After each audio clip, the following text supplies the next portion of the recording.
আমি যখন রাতের বেলায় আসমানের সফরে প্রথম আকাশে গিয়ে পৌঁছিলাম, আমার সাথে জিবরিল আলাইহিস সালাম ছিলেন।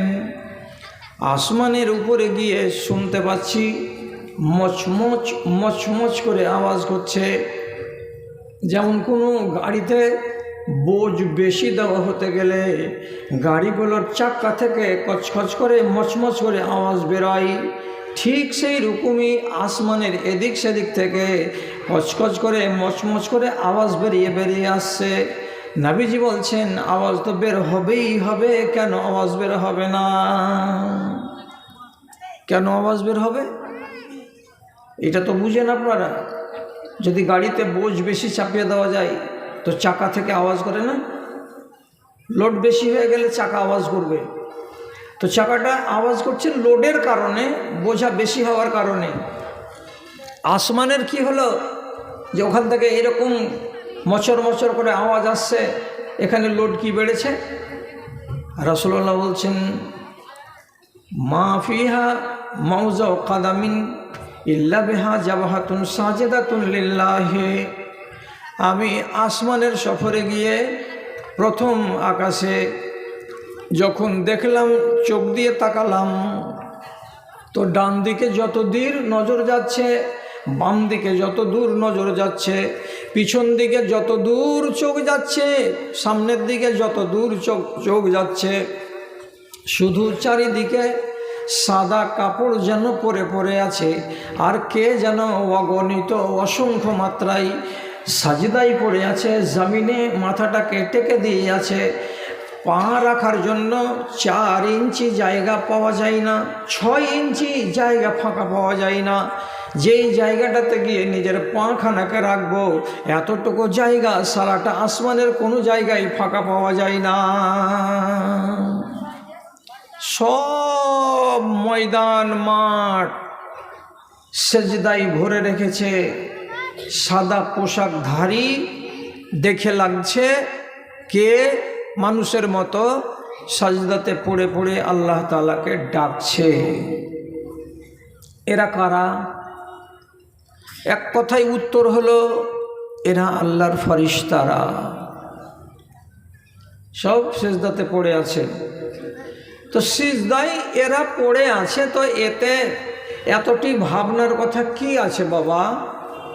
আপনারাও তো জিজ্ঞেস করতে চাইবেন, এতে কি এমন অসুবিধা হলো? ফেরেশতারা সিজদায় পড়ে আছে দেখলাম, তো তাতে আমাদের ভাববার কি আছে? এতে ভাববার কথাটা হলো এইবার একটু কানটাকে খাড়ো করেন। মরার পরে 2টো জায়গা মানুষের নসিবের আল্লাহ তাআলা লিখেছেন, হয় জান্নাত আর না হয় জাহান্নাম। তো এই জান্নাতে যাবে কে আর জাহান্নামে যাবে কে, এই ব্যাপারে আল্লাহর কোরআন কি বলছে? কোরআন মাজিদে স্পষ্ট করা আছে, লামলান্না জাহান্নাম মিনাল জিন্নাতি ওয়ান নাসি আজমাইন। যদি জাহান্নামকে ভরতে হয় তো মানুষের বাচ্চাকে দিয়েই ভরব।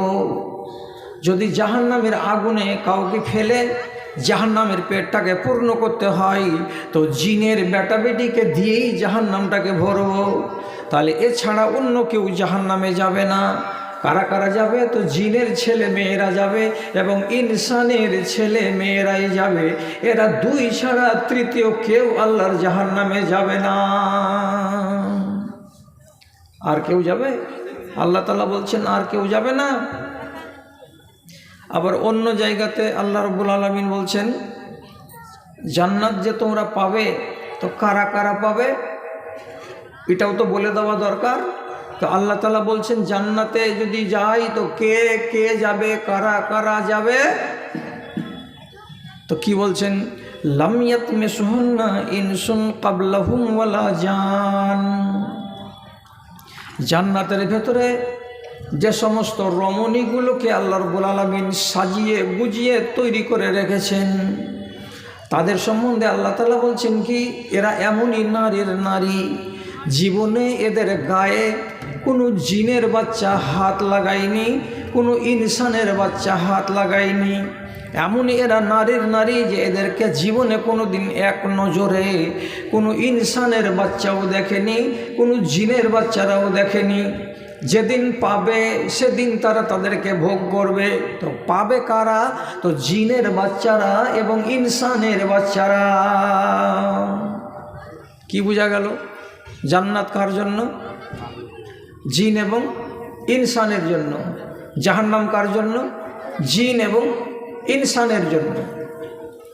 তাহলে এদের জন্য যদি জান্নাত জাহান্নাম হলো, তো প্রশ্নটা এইবার আপনার মগজে আপনি খাড়ো করেন যে আল্লাহর ফেরেশতাগুলো লক্ষ লক্ষ কোটি কোটি, তারা কেন উপুড় হয়ে সিজদায় পড়ে আছে? এরা কি জান্নাত পাবে কিয়ামতের দিন? পাবে না। তো ওদের নামে জান্নাত নাই, ওদের নামে জাহান্নাম নাই, অথচ তারা সাজদাতে পড়ে আছে, দিবারাত্রি আল্লাহ তাআলাকে ডাকছে। আর যাদের নামে আল্লাহ তাআলা জান্নাত জাহান্নাম তৈরি করেছেন, তারা নাকে তেল দিয়ে ঘুমাচ্ছে বাড়িতে, আর না হলে আজাদ হয়ে মুক্ত মন নিয়ে ছেলেরাও এবং মেয়েরাও আল্লাহর কোরআনের প্রতি সমর্থন জ্ঞাপন না করে স্বাধীন হয়ে তারা চলাফেরা করছে, জীবন যাপন করছে। কেউ মনে হয় বিশ্বাসই করে না যে জান্নাত তোমাদের জন্য এবং জাহান্নাম তোমাদের জন্য। জি, আপনার নিজের ঈমানটাকে আপনি মিলান। ওদের নামে জান্নাত জাহান্নাম কিছু নেই, তবু ওরা রাত দিন ডাকে, আর আমাদের জন্য জান্নাত জাহান্নাম। তো আমি কতদূর আল্লাহকে চিনি এটা একটু মিলান, এটা একটু দেখেন, তার জন্যই বললাম। বেরাদারান ইসলাম, ভাবতে গেলে তো অনেক কথা ভাবার মতো আছে, কিন্তু ভাবতে কি কেউ রাজি আছে? আমার সাথে কথা বলুন দয়া করে। সহি হাদিস বলছি, একদম সঠিক হাদিস বলছি। এক সাহাবী বলছেন, আমি বিদেশে বেরিয়েছিলাম, রাত লেগেছে, এক গাছের তলায় চাদর পেড়ে আমি ঘুমাচ্ছিলাম। ঢের রাত হলো, তখন উঠে আমি নিজে নিজে বলছি, শুয়ে শুয়ে কত রাত কাটাবো, একটু নমাজ পড়ি। নমাজ পড়তে দাঁড়ালাম, এইবার ফাতিহা পড়লাম, অন্য সূরা পড়লাম, রুকু করলাম, তারপরে সাজদা করতে যাচ্ছি। সাজদাতে মাথাটাকে জমিনে লাগাবো, ঠিক এরকমই সময় আমি কি দেখছি, রায়তু শাজারাতা সাজিদাতান লিল্লাহি।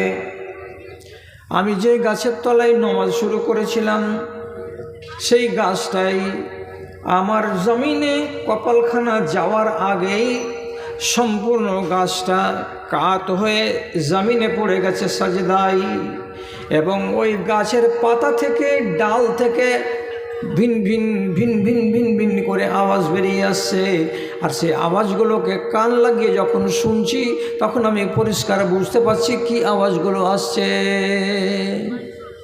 গাছের ডাল থেকে, পাতা থেকে আওয়াজ বেরোচ্ছে। কি বলে আওয়াজ বের হচ্ছে? তো গাছ বলছে, আল্লাহুম্মা আকতুব লি বিহা ইনদাকা আজরান ওয়াজআলনি বিহা বিজরান ওয়াজআল ইনদাকা যুখরান ওয়াতাকাব্বাল মিনহু মিন্নি কামা তাকাব্বালতা মিন নাবিয়্যিকা দাউদ।